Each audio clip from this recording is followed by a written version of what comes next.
பாரு அவன் தனியா இருந்தான். உனக்கு நீங்க மட்டும் விளையாடிட்டு இருக்கீங்க. டேய் எங்கடா போற? இங்க வாரா. குட்டி தம்பி படுத்துட்டு விளையாடுறான் பாருடா. எழுறா எழுறா எழுறா போற. அவனை புடிடா. எழுறா எழுறா. சக்தி வந்துருச்சு. எழு எழு எழு எழு எழுப்பா. எழு எழு எழு. எந்திரு எந்திரு.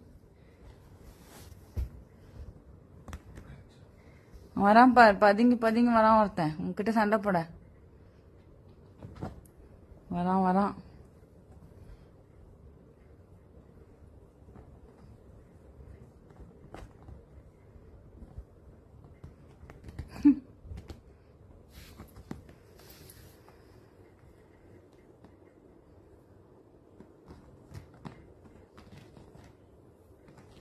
அப்புறம் கிட்டன்ஸ் வளர்க்குறவங்க, சின்ன பூனை வளர்க்கணும்னு கேட்குறவங்களுக்குலாம் ஒரு